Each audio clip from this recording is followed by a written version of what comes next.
Boa tarde. Oi, oi, tudo bem? Amores, vamos então dar continuidade ao nosso estudo aí do modernismo.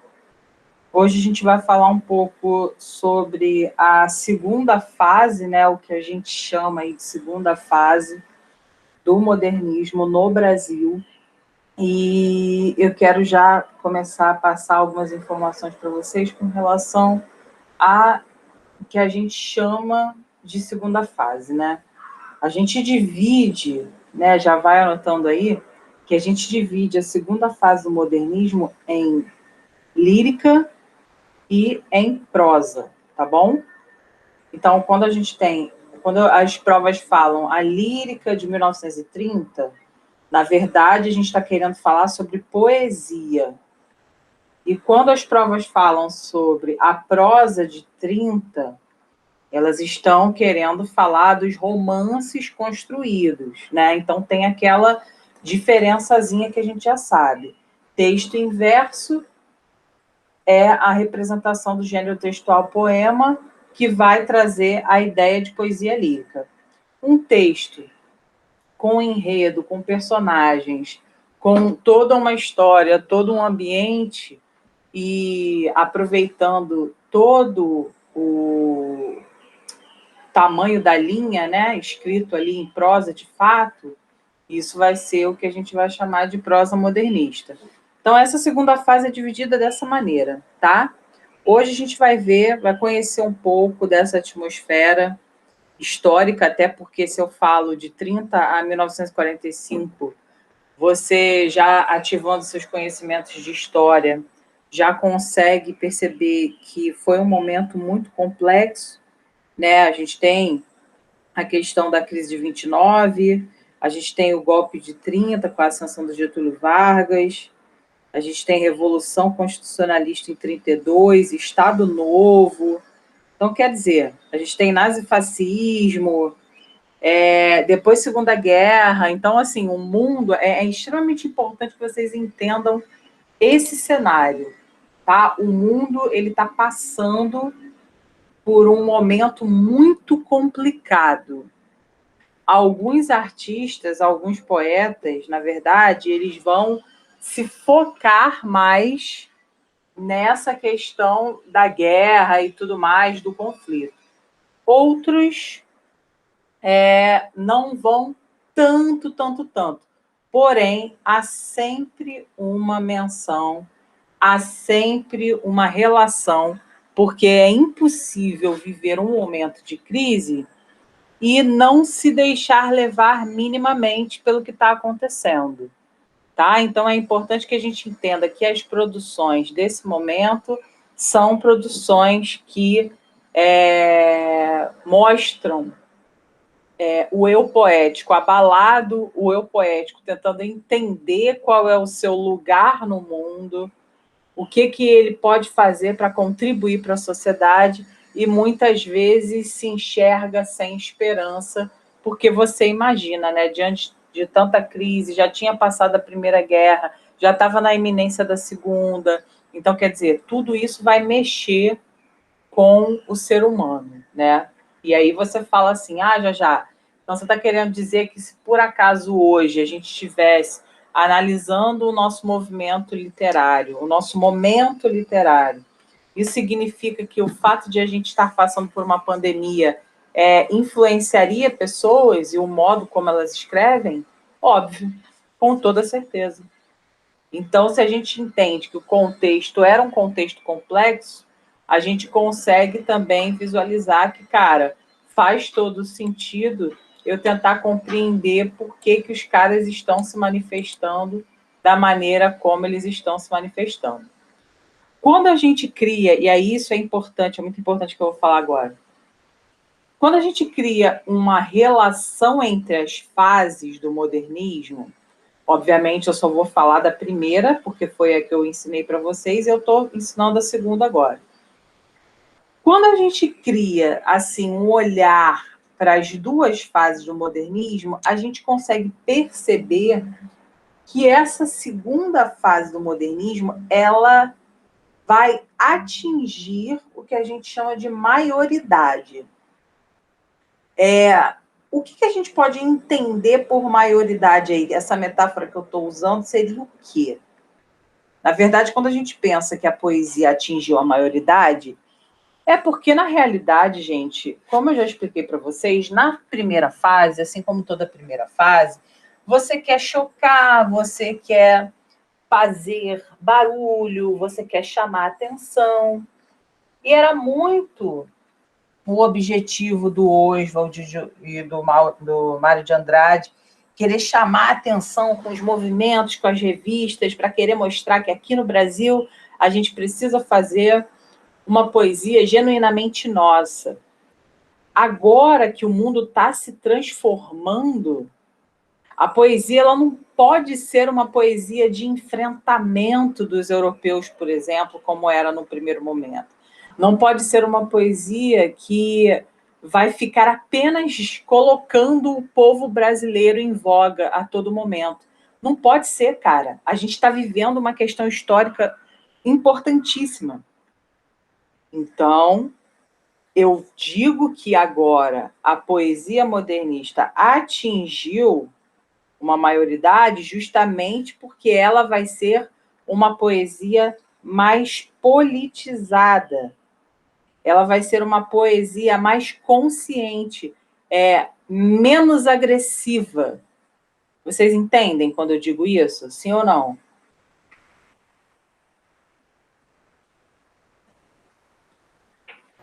Aham. Então, a gente não está mais ali, né, naquela atmosfera de chocar as pessoas e mostrar o que temos. Né? A gente está agora numa atmosfera de entendimento daquilo que a gente está passando, daquilo que está acontecendo no mundo. Tá? Isso é extremamente importante para a gente conseguir entender o porquê, né, que a gente vai ter uma poesia do jeito que a gente vai ter, e, enfim, né, toda a atmosfera dessa fase de 30 a 45. Tá? Então, eu vou projetar aqui o slide que eu montei para vocês. Vou colocar aqui para vocês, para que a gente possa começar a nossa aula. Agora que a gente sabe qual é a vibe do momento, né? Em toda aula, eu sempre falo para vocês, é preciso, é necessário entender a vibe do momento para conseguir, né, compreender as produções que são feitas, tá? Então, deixa eu colocar aqui para vocês, só um minuto. Pronto, vê se está aparecendo aí, por favor. Tá. Beleza, então. Então, vamos lá, a gente está estudando esse período aqui, né? O Brasil de 30 a 45, e a gente está estudando a lírica, tá? Como eu já falei, essa poesia modernista ela vai atingir a maioridade. E aí eu trouxe um pouco aqui, na verdade, eu trouxe um trechinho de um poema do Drummond, e, cara, esse nome, Carlos Drummond de Andrade, eu não vou dizer que ele é o maior, porque aí, poxa, eu estou ignorando Cecília Meirelles e Vinícius de Moraes, que também faz parte dessa época. Mas eu posso dizer que ele foi o artista mais preocupado com a coletividade do homem para que a gente possa superar as nossas problemáticas, tá? Então, pense bem, num contexto de pandemia, as provas com certeza vão tratar sobre isso. Eu acho que pensar que vai cair educação financeira nas escolas é brincadeira, entendeu? Eu acho que também o vestibular que fizer isso vai ser muito escroto, porque tudo que a gente está vivendo tem muito pano para manga, né? Tem muita coisa para discutir. Então, na verdade, deixa eu só autorizar alguém que está entrando aqui, só um minuto, rapidinho.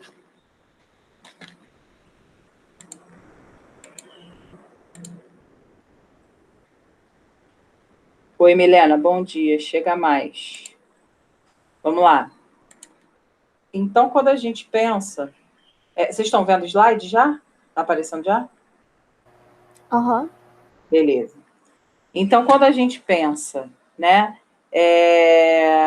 no Drummond, que a gente pensa nessa pessoa que quer sempre trazer a ideia de coletividade, por que não, em alguns textos, em algumas redações, que a gente provavelmente vai fazer esse ano, por que não trazer o Drummond como referência? Se for um texto que fale sobre a importância da coletividade para a superação dos problemas sociais, problemas como fome, problemas como crise pandêmicas, problemas como miséria. Então, a gente pode trazer o Drummond como uma referência de valorização da coletividade, de forma que o Drummond sempre foi o poeta que trabalhou essa ideia de que o ser humano sozinho não alcança nada. Gente, isso é tão amplo e tão fácil de usar que eu acho que é até uma perda de tempo não usar, tá? Então, vamos atentar aí para isso. Eu tirei esse trechinho aqui, que é o poema Sentimentos do Mundo, depois eu posso até colocar todo ele para você, mas existe o seguinte, ó, essa menção, os camaradas não disseram que havia uma guerra e era necessário trazer fogo e alimento. Quer dizer, toda essa atmosfera da guerra vai ser um ponto importante para essa geração, para essa segunda fase. Tudo que está acontecendo. Tanto é que não só o Drummond vai falar sobre coletividade, essas coisas, como também a Cecília Meirelles vai falar sobre a vida ser fugaz, sobre o tempo ser fugaz, sobre as coisas passarem muito rápido, sobre a transitividade da vida. Aí o Murilo Mendes vai falar sobre espiritualidade e intimismo, que são dois recursos com os quais nós contamos para viver melhor em épocas de crise. Então, tudo faz sentido, pessoal. Entender que a gente está passando por um momento histórico difícil e olhar para essas obras, né, olhar para esses poemas, olhar para aquilo que a gente está vivendo, fica muito mais fácil de entender se a gente entende o contexto, tá? Então, colocando aqui para você, né, a gente tem uma foto aqui, botei que é um grupo de pracinhas que realizou o primeiro ataque da Força Expedicionária Brasileira a Monte Castelo, lá na Itália. O Gustavo deve conversar com vocês, ou já conversou sobre isso. Então, aqui a gente tem os pracinhas da época, né? É sempre bom a gente conseguir pensar que, na verdade, num cenário desse, né? A gente sempre fala o Brasil e tal, mas foi um feito para essa Força Expedicionária Brasileira, né, realizar esse ataque. Meio que tirou um pouco o Brasil dessa falta de protagonismo aí. Tá? Isso aconteceu em 44, que foi o penúltimo ano da Segunda Guerra Mundial, né?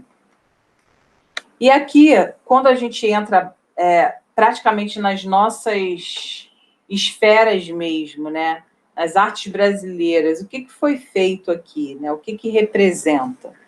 Aí eu quero perguntar para vocês o seguinte: esse primeiro quadro aqui, que foi um quadro de Ismael, que se chama Agonia, Visão Interna, o que a gente consegue pensar sobre ele? O próprio nome já diz, né? O próprio nome já diz. Agonia, visão interna. Então, quer dizer, olha só, a pintura demonstrando esse momento complexo que nós, seres humanos, estamos passando, né? Então, a gente consegue visualizar isso, essa atmosfera de agonia, olha só, isso por dentro, né?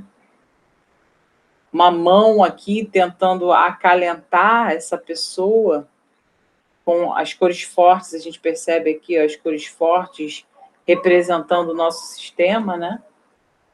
E realmente o terror que era o momento que a sociedade estava passando, tá? Então a gente precisa ir, a gente lembra desse Ismael, né? Na verdade, lá na Semana de Arte Moderna ele já apareceu, e aqui ele aparece também, mas é uma tela muito representativa, né? Que vai representar para a gente aí a visão do homem e como que a gente pode abraçar as nossas dores internas a partir do momento em que a gente está vivendo uma situação complexa, né? Então, essa mão é como se fosse envolvendo o próprio ser, né? Olha que interessante, de repente, você usar esse quadro em redações que tratem sobre depressão, por exemplo, sobre ansiedade, sobre acolhimento das nossas imperfeições enquanto ser humano, né? Você começar falando o quadro do pintor modernista Ismael Neri, o quadro Agonia do pintor modernista Ismael Neri, trabalha com a questão da visão do homem e da solidariedade com suas próprias dores, né? No contexto de pandemia, os transtornos psicológicos desenvolvidos revelam como o ser humano é imperfeito e como tem dificuldade de lidar com suas próprias emoções. Então, assim, a gente sempre pode ilustrar, não é só com uma frase de algum sociólogo ou de algum filósofo que a gente pode construir uma referência, né? Dentro da nossa redação.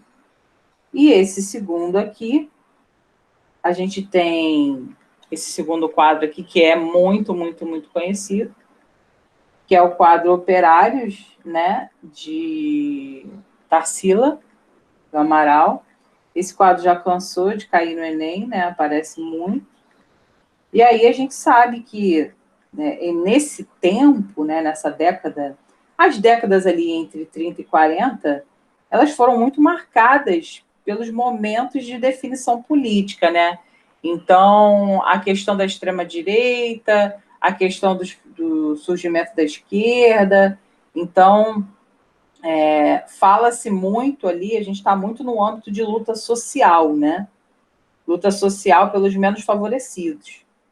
E aí, obviamente, né, a gente tem a Tarsila construindo esse quadro depois que ela viaja para Moscou, né, ela volta, antiga União Soviética, né? Ela expõe em Moscou essa obra e aí ela volta muito impressionada, né, com as questões dos trabalhadores e das classes oprimidas. Então, ela vai produzir algumas obras mais engajadas. Esse é um exemplo delas, né? Então, a gente percebe aí realmente a referência à questão dos trabalhadores, né? A gente vê aqui as chamas das indústrias, das fábricas, e trabalhadores de todos os rostos, de todos os credos, de todas as classes, se revelando aí, né, como as classes oprimidas, tá? Então, é bem legal entender, olhar também esse quadro da Tarsila e pensar, porra, que maneiro, a mulher vivenciou, e é muito disso, né, gente? A experiência que a pessoa passa, ela vivenciou, né, algumas situações, e ela, a partir disso, pintou um cenário, que era um cenário realmente muito tenso daquela época, tá? Que é a questão aí de disputa dos trabalhadores, das classes oprimidas, de esquerda e direita, enfim, das pessoas passando por dificuldades. A gente tem, num contexto geral aí, nos Estados Unidos, a crise de 29, que abalou todo mundo. Então, é muito interessante pensar que uma pessoa pôde representar isso num contexto desse, né? E aí é engraçado que normalmente quando a pessoa analisa uma pintura, ela fala assim, caraca, mas não foi nada demais que ela fez. Beleza, mas não foi você que fez, foi ela, né? A gente normalmente, quando julga uma obra de arte, a gente olha e fala assim, caraca, qualquer um poderia ter pintado isso. Qualquer um poderia ter feito, mas não fez. Então, ela fez. Tem sempre a diferença entre quem pensa em agir e quem age, né? Isso é bastante importante para a gente entender. Então, o que vai ser esse modernismo nos anos 30? A gente sabe que o modernismo vai nascer ali sob uma euforia, né? A gente sabe que depois da Semana de Arte Moderna, o intuito era justamente afrontar, era justamente fazer diferente, construir uma poesia genuinamente brasileira e tudo mais. E aí a gente conhece essa fase como uma fase muito agressiva, uma fase mais heróica, né? Porém, toda essa crise que a gente está vivendo vai pedir uma nova postura dos artistas brasileiros, tá? Então, agora é o que eu falei lá atrás para vocês, quando eu comecei a aula. Não é para ficar de guerre-guerre, não, vamos chocar todo mundo aqui. Não, não é o momento para isso, tá? A gente tem várias crises acontecendo em âmbito político, em âmbito econômico, em âmbito social. A gente já passou por uma guerra e está na iminência da outra, então, pera lá. A gente tem o nazifascismo ascendendo, então a gente precisa ter uma postura diferente. Os artistas brasileiros conseguiram admitir essa nova postura, né? E aí coloquei algumas informações históricas aqui para vocês sobre a eleição, né, para a sucessão do Washington Luiz, que era de Getúlio versus o Júlio Prestes. E aí Júlio Prestes ganha, isso o Gustavo vai comentar com vocês, né? Mas aí em 30 explode a Revolução de 30, então tá uma crise ali econômica bizarra. Nossa República Velha vai acabar e depois a gente viu, né, na história que toda essa questão da Revolução de 30 acabou gerando aí, depois com o Getúlio, um período ditatorial, né? Bem importante, que a gente chama até de Estado Novo, não sei se vocês lembram, tá? Coloquei aqui também algumas revoluções importantes que aconteceram, né? Em 32, e aí é mais uma questão histórica aqui, só a título de curiosidade mesmo, se alguma questão pedir, tá? Mas nos primeiros anos dessa década que a gente está estudando, a gente já vê que há um flerte com o fascismo. Inclusive, a gente viu isso na aula de revistas e manifestos, lá da primeira fase, que o grupo verde-amarelo ou verde-amarelismo já flertava ali com o fascismo, né? Então, de um lado, havia ali a revista da antropofagia com o Oswald, com toda aquela questão de levantamento da esquerda, e de outro existia ali a questão do flerte com o fascismo. Então, gente, num momento desse, o conflito vai eclodir, não tem jeito, tá? Não tem jeito mesmo. E aí, quando esse conflito eclode, a gente tem o Estado Novo de Getúlio Vargas, que foi esse regime ditatorial que eu mencionei anteriormente, que foi até 45, né? Na Europa, a gente tem esse movimento nazifascista, que leva o mundo à Segunda Guerra Mundial. Eu acredito que todos vocês já ouviram falar sobre Adolf Hitler, né? E, enfim, a questão do partido nazista e como tudo isso é problemático do ponto de vista social, né? Do ponto de vista em que você está considerando que existe uma raça ariana, uma raça superior, e daí a gente pode, do nazismo, a gente pode tirar, né, várias fontes aí de problemáticas que enfrentamos até hoje, né? Então, várias questões relacionadas à xenofobia, várias questões relacionadas ao racismo, os deficientes físicos, né, os portadores de necessidades especiais, também eram dizimados nesse período. Então, são realmente realidades que chocaram muito o mundo, né? E que têm reverberações até hoje da maneira como a gente olha para o outro, né? É muito bizarro pensar que a gente teve um Hitler na história do mundo, né? mas não é difícil entender a adesão ao discurso dele. Porque hoje o que a gente... Eu não vou falar que é igual, obviamente, né? Mas o que nós conseguimos enxergar do ser humano hoje, isso não traz tanta... não é tão chocante assim. Né? O que as pessoas explanam nas redes sociais, o ódio que a gente vê sendo compartilhado é realmente uma comprovação, né, do porquê que Hitler, com uma justificativa de reconstrução da Alemanha, conseguiu uma adesão tão grande no movimento nazista. Há alguns filmes, tá, gente? Acho que vocês podem ver filmes sobre isso. É porque é sempre legal você tentar, de alguma maneira, por meio dos filmes, né, se você não é um cara que gosta muito de livro e tudo mais, mas por meio de filmes tentar experimentar aí um pouco dessa realidade, até para poder, de repente, usar isso numa prova, né?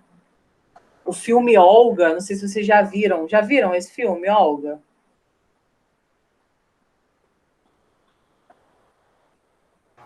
Eu não. Então veja, cara, já é um programa aí para o final de semana. É a Olga Benário, que é uma judia alemã e militante comunista, né? Que a missão dela era acompanhar o Luiz Carlos Prestes na intentona comunista, mas ela acaba se envolvendo sentimentalmente com ele, né? E daí ela é presa grávida, deportada e tudo mais, enfim, não vou dar spoiler, mas é um filme interessante e ele é muito citado nas redações, então de repente vai que, né? Vai que você quer conhecer também, eu acho bacana. É só jogar Olga, eu não sei se tem Netflix, enfim, mas é fácil de achar, tá? É bem fácil de achar, se bobear tem até no YouTube. Então, pessoal, diante de tudo isso, de todos esses acontecimentos, a gente tem aí o Drummond publicando um poema que se chama Nosso Tempo. E esse poema vai revelar o estado de ânimo da parcela mais consciente da sociedade. Eu peguei um trechinho dele aqui, só para a gente poder visualizar, tá bom? Sobre que poema é esse, que é esse Nosso Tempo, do Drummond. Ele diz o seguinte: este é o tempo de partido, tempo de homens partidos. Em vão percorremos volumes, viajamos e nos colorimos. A hora pressentida esmigalha-se em pó na rua. Os homens pedem carne, fogo, sapatos. As leis não bastam. Os lírios não nascem da lei. Meu nome é tumulto e escreve-se na pedra. Eu quero tentar perguntar para vocês o que vocês conseguem entender um pouco a partir disso que a gente conversou. Qual seria aí a análise que vocês fariam desse poema? Vou dar um tempinho aí para vocês pensarem. Quais são as considerações a fazer a respeito desse poema Nosso Tempo?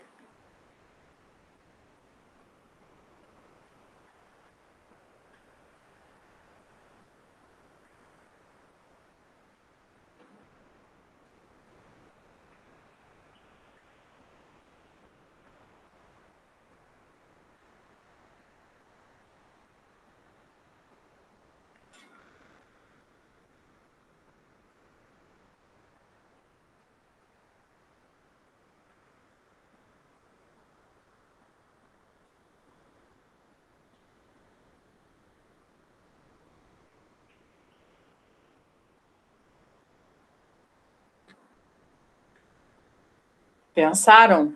Falem aí, quais são as referências que nós conseguimos enxergar dentro desse poema?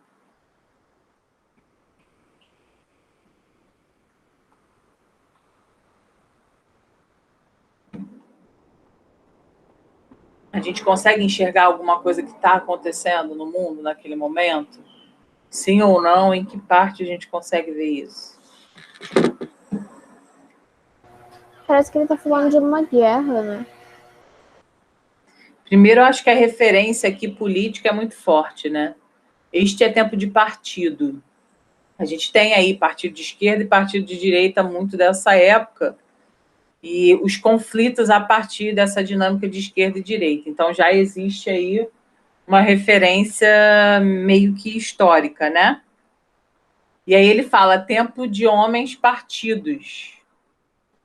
Justamente a sociedade está partida, metaforicamente, pelo terror da guerra, pelo terror do nazifascismo, por tudo que está acontecendo. Em vão percorremos volumes, viajamos e nos colorimos. Quer dizer, em vão a gente faz as coisas, porque a gente está muito desesperançoso diante desse cenário que está acontecendo no mundo. A hora pressentida esmigalha-se em pó na rua, né? A fugacidade do tempo e da vida, né? Porque esmigalha-se em pó, ou seja, vira nada, né? Os homens pedem carne, fogo, sapatos. Então, a ideia de os homens pedirem carne, uma referência à guerra, mas também a ideia de fogo e sapatos, né, que são, no caso, as necessidades aí. O fogo é o fogo da guerra, os sapatos, as necessidades dos homens que estavam nos conflitos, né? As leis não bastam, os lírios não nascem da lei. Então, justamente essa questão de que ninguém consegue fazer nada, né? Para acabar com tudo que está acontecendo, como se a atmosfera do poder ficasse inerte diante de tantas problemáticas. E aí ele diz, meu nome é tumulto e escreve-se na pedra. Meu nome é tumulto. O que faz uma pessoa dizer que meu nome é tumulto? O que vocês acham?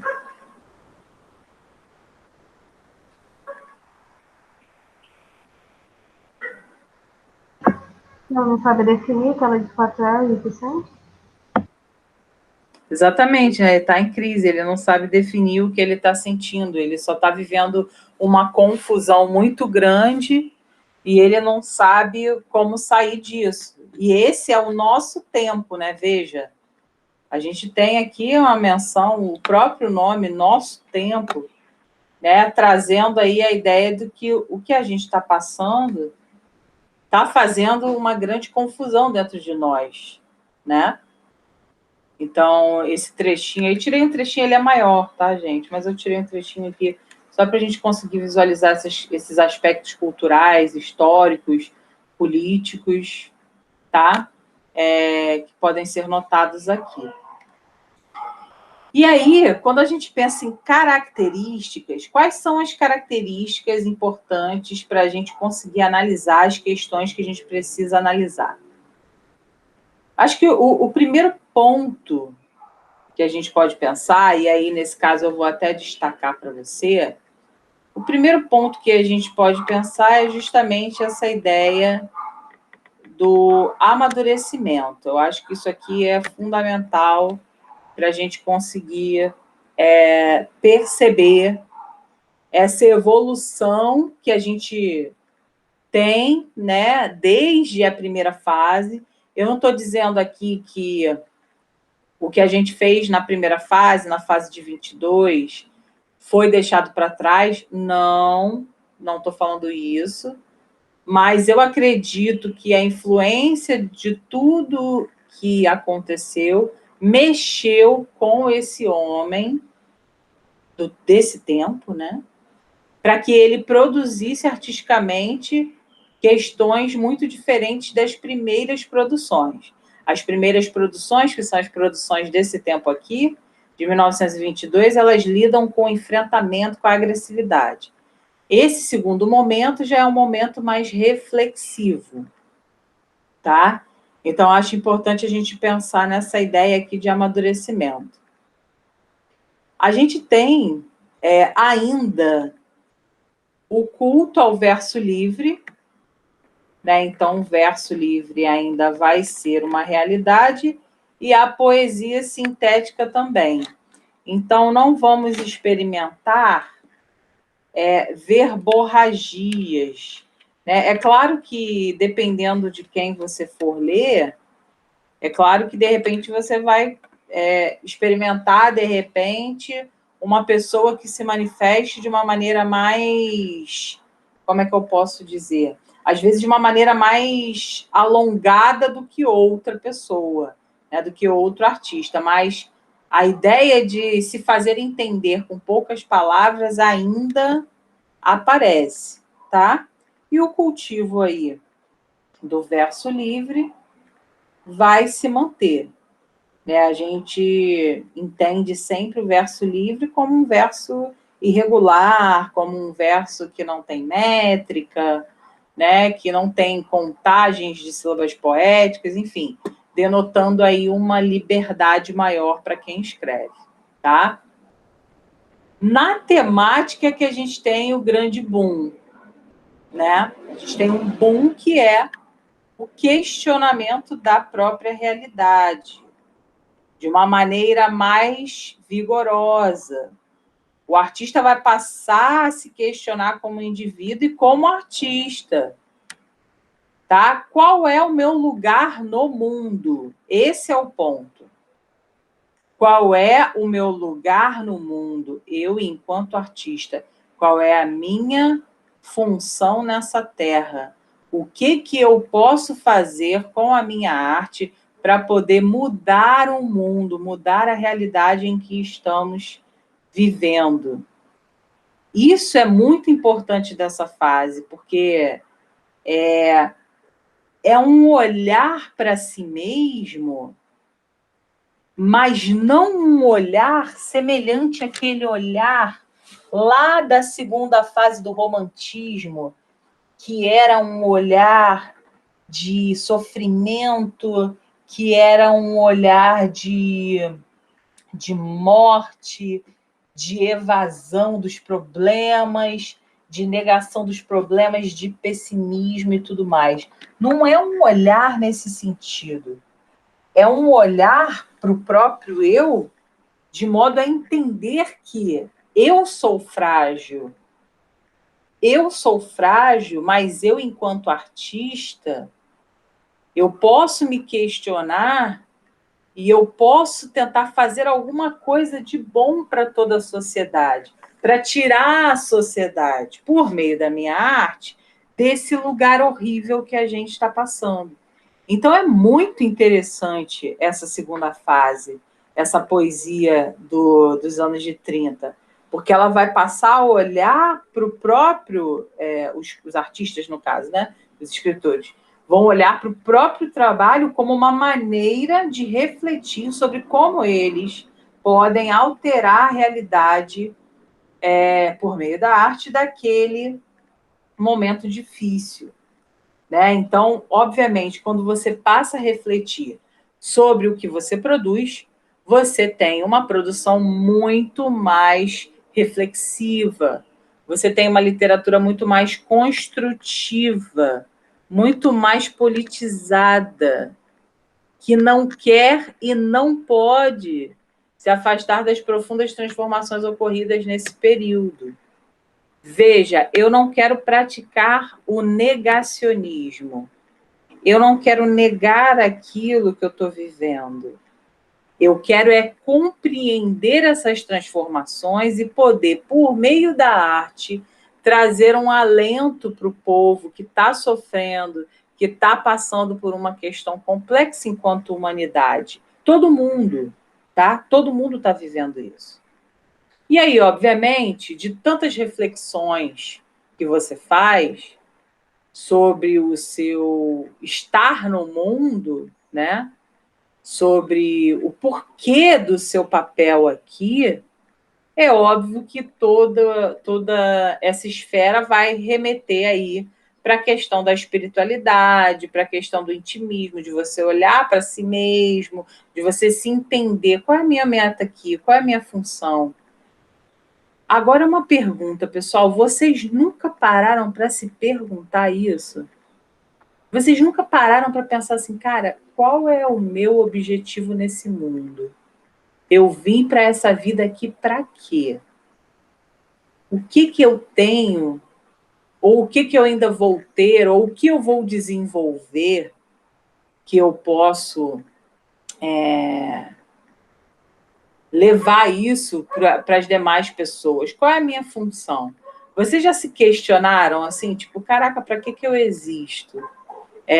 Não numa perspectiva depressiva, eu não estou falando nesse sentido, isso pode até ter acontecido, mas eu estou dizendo assim, no momento em que vocês estivessem bem mesmo, assim, apenas refletindo, vocês já fizeram esse exercício de tentar falar assim, cara, eu vim para essa terra aqui para quê?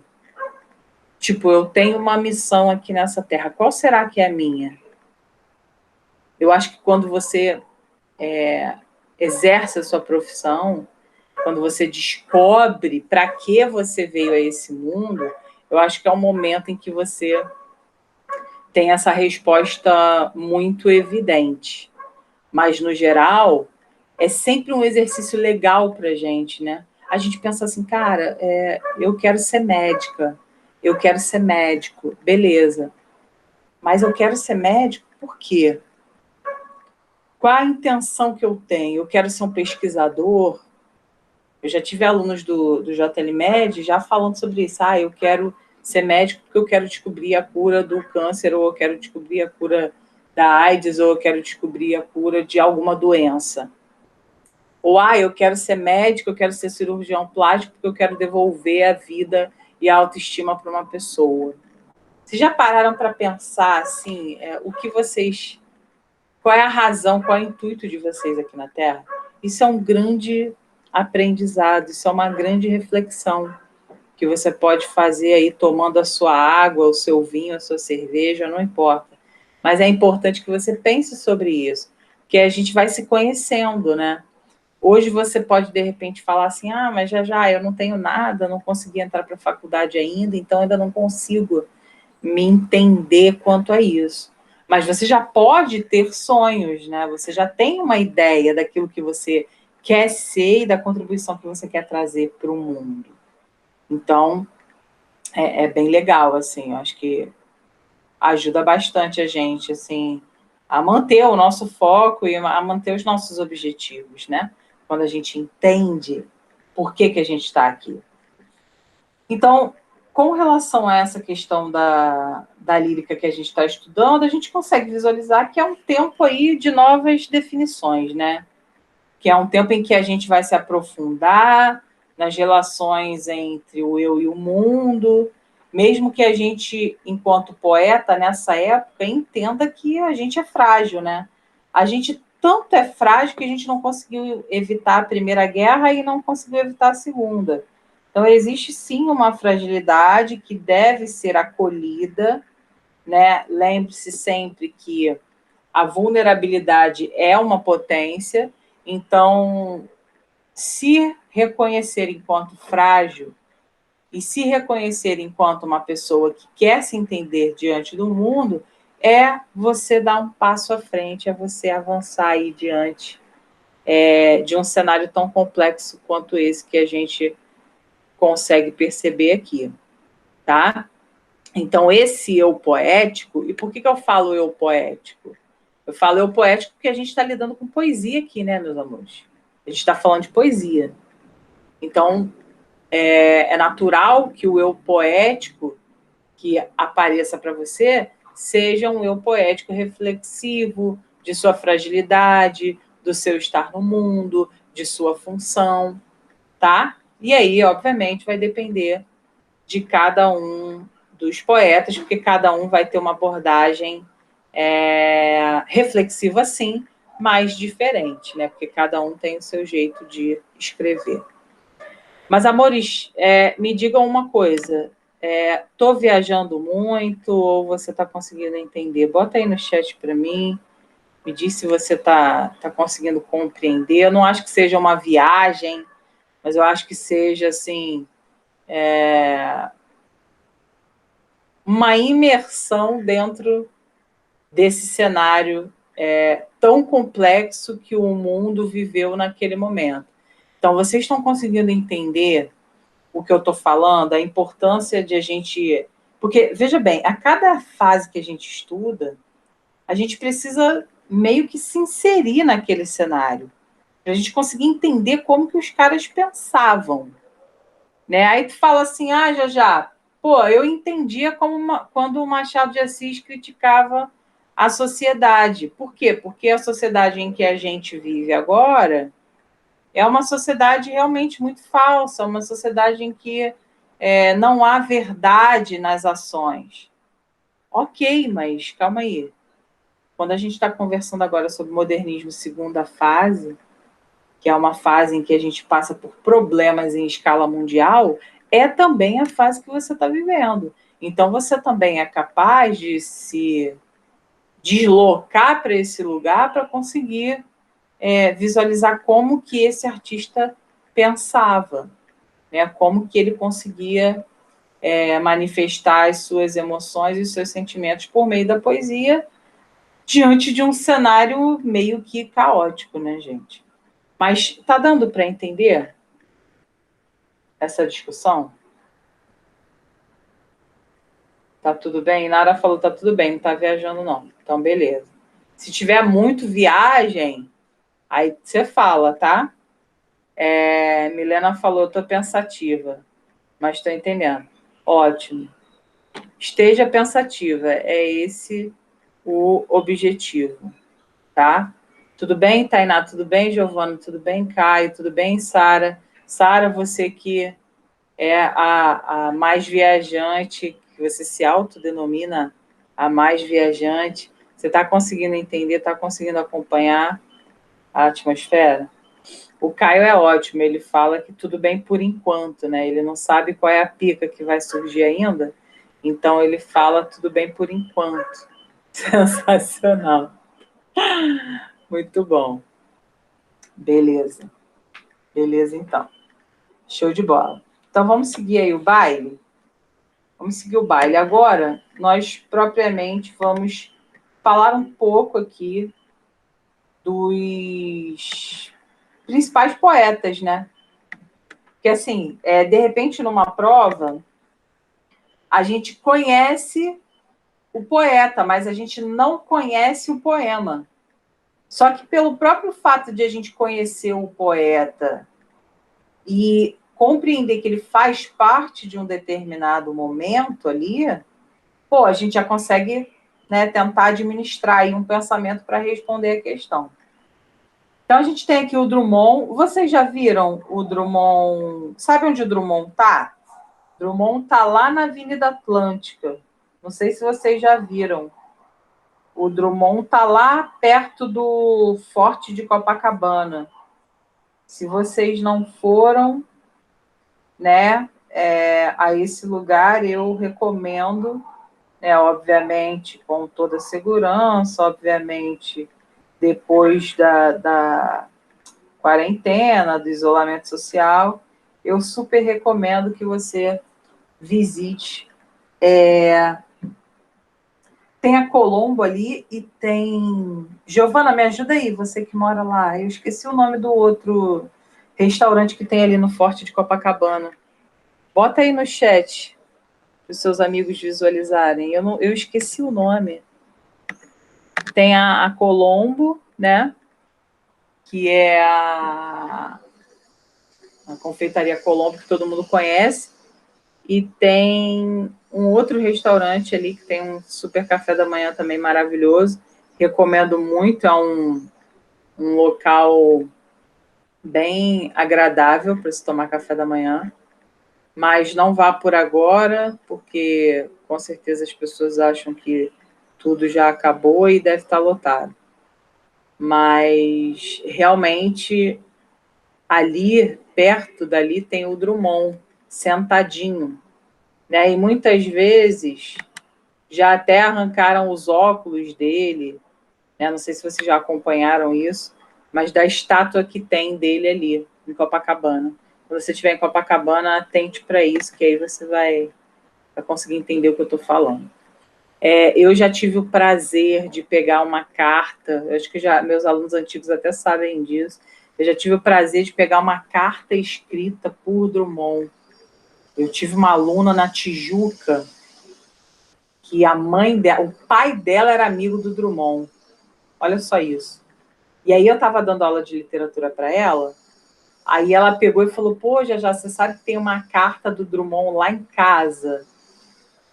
Aí eu falei, como assim uma carta do Drummond? Aí ela falou, uma carta que o Drummond escreveu para o meu pai. Aí eu falei, aí o pai dela já tinha falecido, né, há muito tempo e tal. Aí eu falei, você tá brincando? Ela falou, você quer que eu traga? Quando ela falou isso, eu tirei foto. Tá no meu Facebook, agora eu não me lembro em que data, mas qualquer dia eu mostro a vocês. Postei lá e tal, todo mundo ficou, caraca, que foda, né? Porque só de pensar que o Drummond escreveu num papel, para vocês pode não parecer nada, mas para mim é muita coisa, e para o mundo é muita coisa. É você tocar num papel que foi escrito por uma pessoa. É a mesma coisa que, sei lá, de repente para sua mãe, uma camisa que foi vestida pelo Roberto Carlos, entendeu? Sabe? É uma coisa assim muito bizarra, muito importante, né? E aí eu cheguei a ficar emocionada que aquele papel amarelo, né, escrito, foi uma coisa muito linda. Uma experiência que eu tive que a minha aluna chamada Laura Beatriz, o nome dela, não esqueço dela, ela me proporcionou isso. Então, quem era, né, esse cara tão especial? Era um farmacêutico que dava aula de português e geografia. Né? Ele vive em Minas, a gente sabe que muitos poetas vieram de lá, mas, sobretudo, muitos poemas do Drummond falam sobre Minas, né? E, a partir dos anos 50, ele passou a se dedicar à produção literária. Ele é um dos caras que nega forma de evasão da realidade, ou seja, aqui já existe uma oposição à segunda fase do romantismo, porque enquanto os poetas da segunda fase do romantismo queriam se evadir de qualquer maneira da realidade, os poetas da segunda fase do modernismo não queriam fazer isso, não. Eles queriam falar sobre a realidade que eles estavam vivendo para poder entender e ajudar todo mundo que estava passando por aquele mesmo problema. Né? Então, os olhos do Drummond estão sempre voltados para o momento presente, para aquilo que está acontecendo. E sempre, gente, isso eu vou morrer dizendo, sempre numa perspectiva de que o trabalho coletivo, o trabalho em equipe, pode transformar a realidade em que vivemos. Olha só isso, num contexto de pandemia, a gente precisando da coletividade alheia e nada tem sido feito. Olha só que interessante. A ideia de que a gente, já com o Drummond ali em 30, a gente já tinha uma pessoa que pregava assim, não, calma aí, olha só, sozinho a gente não vai conseguir nada, vamos lá, vamos nos unir. Então, as pessoas precisam muito ler Drummond hoje em dia, para poder compreender essa valorização do coletivo que ele trazia nas suas obras. Tá? Então, a grande marca do Drummond é justamente isso, a impossibilidade de o homem sozinho realizar qualquer coisa. Porque se a gente parar para pensar, Milena, a gente precisa das pessoas para absolutamente tudo. A gente precisa das pessoas para nascer, a gente precisa das pessoas para morrer, a gente precisa das pessoas para comer, a gente precisa das pessoas para andar, porque o primeiro passo, ele só surge de várias tentativas de alguém de tentar te deixar em pé, né? Então, como a gente precisa do outro, não está escrito, tá, pessoal? Num segundo momento, aí, da gente, né, olhando os poetas, é claro que todos esses poetas são contemporâneos, né, eles são da mesma época, mas a gente tem o Murilo Mendes, né, que eu chamo de MM, que é um cara que focou muito pela questão espiritualista, religiosa, né? Então ele tem muita ligação com o místico, com aquilo que é surreal, com aquilo que está fora da realidade tangível, né? É claro que ele fala sobre a consciência de um mundo que está destruído pelo terror da guerra e pelo terror das políticas totalitaristas, mas ele fala sempre numa perspectiva de trazer a religiosidade como uma necessidade para o homem poder viver bem nesse tempo, né? Então, se eu tivesse que caracterizar Drummond com uma palavra, eu diria coletividade. E se eu tivesse de caracterizar Murilo Mendes com uma palavra, eu diria espiritualidade, religiosidade. Ele está muito ligado a isso, tá? A gente vai fazer exercícios na próxima aula e a gente vai conseguir enxergar isso de uma maneira melhor. Mas, assim, estou apresentando de uma maneira geral para que vocês possam ver quem é quem, tá? A gente tem aqui o Jorge de Lima, que é uma outra figura, não é tão conhecido, tá? Ele é um cara que bebe um pouco da água do parnasianismo, ele era médico, assim como vocês querem ser também, mas ele ingressou ali na vida política, se elegendo enquanto deputado estadual de Alagoas, se não me engano, pelo Partido Republicano. E aí, obviamente, a sua obra vai girar em torno da sua realidade. Então, ele vai falar sobre questões das desigualdades sociais no Nordeste, né, da estrutura fundiária, escravocrata do lugar, e os poemas relacionados aí à religiosidade, que ele tem em parceria com o Murilo Mendes. Nós também vamos ver esses poemas na próxima aula, para a gente conseguir visualizar aí o ponto de encontro entre Jorge de Lima e Murilo quanto à questão da espiritualidade. Tá? Então, eu posso dizer que se eu tivesse de resumir Jorge de Lima em uma palavra, eu diria que ele é um modernista com traços parnasianos, visto que ele tem uma preocupação com a forma como ele escreve, ele tem uma questão ali, não temática, mas da forma mesmo, né? Ele tem sonetos constituídos, então tu já pensa assim, porra, o cara é modernista ou não é? Quer dizer, ele bebe ali de uma fonte do parnasiano ainda, tá? Então ele não é um modernista real oficial, né? Ele se enquadra nessa época porque está ali inserido nessa época, mas ele ainda bebe de algumas fontes que são antigas ali do final do século XIX. A gente tem a Cecília Meirelles, que ela é muito querida dos vestibulares, muito, muito, muito querida. Os vestibulares adoram a Cecília Meirelles, a Unigran Rio já colocou, o Enem já colocou, a UERJ já colocou, Souza Marques já colocou, o SS já colocou. Então, eles adoram a Cecília. Primeiro porque ela tem uma linguagem muito metafórica e simbólica. Ela é até chamada por alguns escritores de neossimbolista. Então, às vezes, o cara não fala que é a Cecília, mas ele fala que é a poetisa neossimbolista. E aí você já precisa saber que está falando da Cecília Meirelles.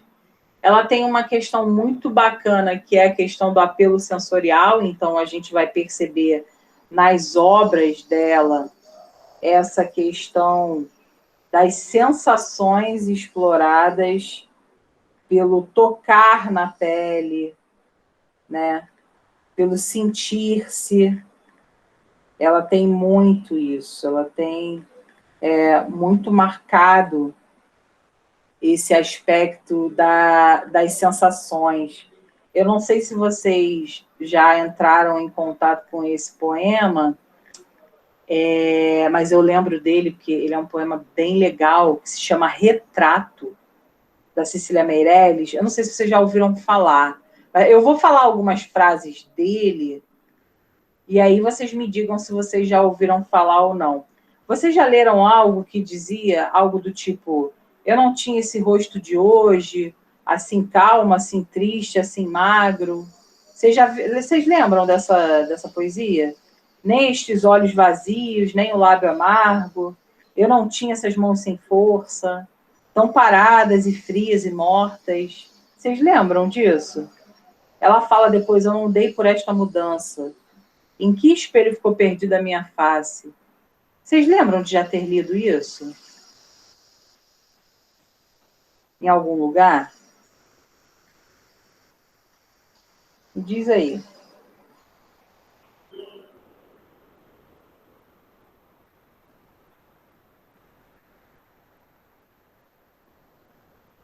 Eu não lembro, não. Esse é um poema muito comum nas provas, não sei se... Talvez se você não leu, você ainda lerá. Né? Com certeza você vai ler nos exercícios, né? Mas ela tem muito essa questão, quer dizer, a percepção de si, né? E aí isso traz também uma outra característica dela, que está nesse último tópico aqui, ó, que é a questão da transitoriedade das coisas e da vida, como o tempo passa e a gente vai tendo que lidar com essa passagem do tempo, né? O fato de a gente envelhecer e perceber que estamos com uma expressão sem vida, com uma expressão com rugas, enfim, ela tem muito essa questão sensorial. Você consegue ler e se enxergar em frente ao espelho fazendo a mesma coisa. Quem nunca, né? Quem de nós nunca parou em frente ao espelho e ficou se olhando? Não necessariamente para catar uma ruga ou outra, mas que ficou se olhando, tipo assim, caraca, minha pele, ou caraca, eu tô com uma expressão mais envelhecida, ou tô com olheira, ou quem nunca, né, gente? Isso faz parte da nossa vida, tá? Então, a gente tem uma poetisa aqui que valoriza essas questões simbólicas. Então, você vai ler a Cecília e você vai pensar assim, nossa, o que ela quis dizer aqui? Na verdade, ela está usando uma palavra para representar algo. Numa perspectiva aí metonímica das coisas, sempre usando um símbolo para representar algo maior. Nas obras dela, ela vai pensar sobre o sonho, sobre a fantasia, sobre a passagem do tempo, sobre a solidão e o padecimento que vem com essa solidão, tá? E, obviamente, essa ideia que a gente conversou de consciência que o tempo passa muito rápido e que a gente precisa, de alguma maneira, tentar aproveitar de uma maneira melhor, né? Por fim, a gente tem o Vinícius de Moraes, que é um sujeito que se casou 9 vezes, e ele acredita piamente no amor, né? Ele acha que... Ele demonstra isso, né?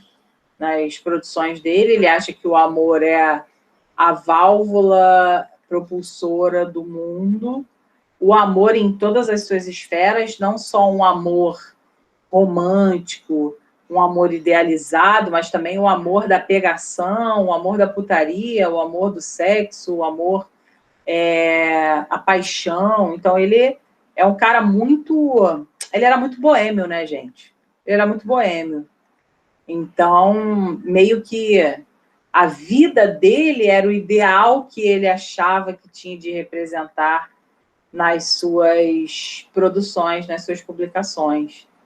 Tá? Então, ele é um cara que, obviamente, tem, sim, muitos poemas com a temática social, de tudo que se passou naquela época. Ele tem uma importância na música popular brasileira, né, com o movimento da Bossa Nova, ele, Tom Jobim, tem grandes contribuições, mas ele também fala dessa questão do amor, fala sobre a morte, fala sobre a vida. Não sei se vocês já tiveram contato, mas tem os sonetos de Vinícius de Moraes, que, se eu não me engano, caiu até na prova da UERJ esse livro, o livro de sonetos dele.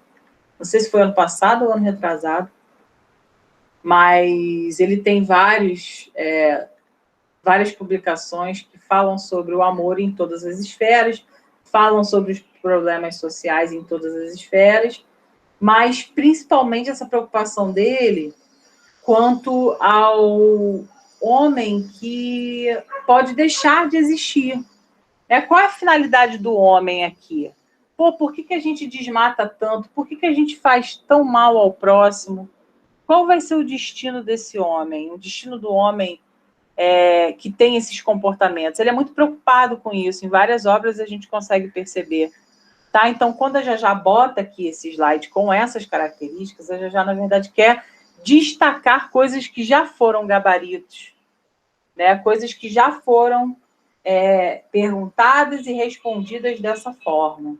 Tá? Então, o que ele quer, na verdade, e ele era um cara muito liberal nesse sentido, ele quer um mundo que esteja preparado para o amor, para que não se limite a alguns perfis de amor.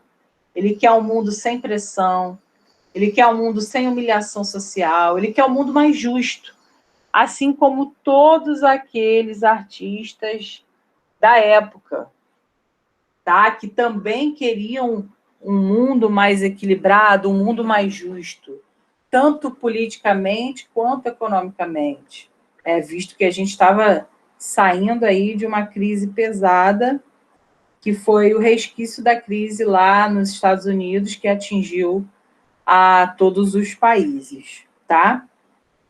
Então, o Vinícius, ele tem essa preocupação social, mas ele também fala sobre questões existenciais, questões de amor, questões de expressões e humilhações pelas quais o ser humano passa, tá? Então, isso aí vai ser também bastante presente.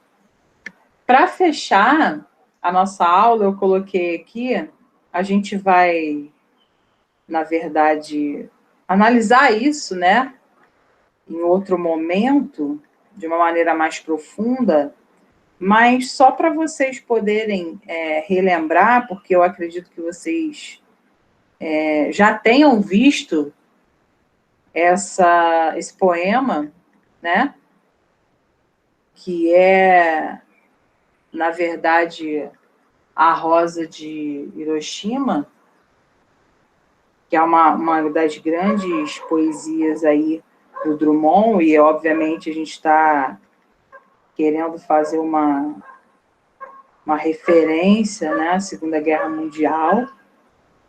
E aí vocês sabem, obviamente, né, que houve o bombardeio nuclear de duas cidades japonesas, que foi Hiroshima e Nagasaki.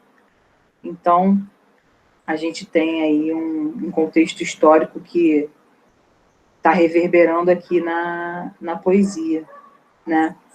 Então, eu queria ler com vocês, e depois a gente, de repente, pensar aí, né, sobre as questões importantes dentro desse poema aqui.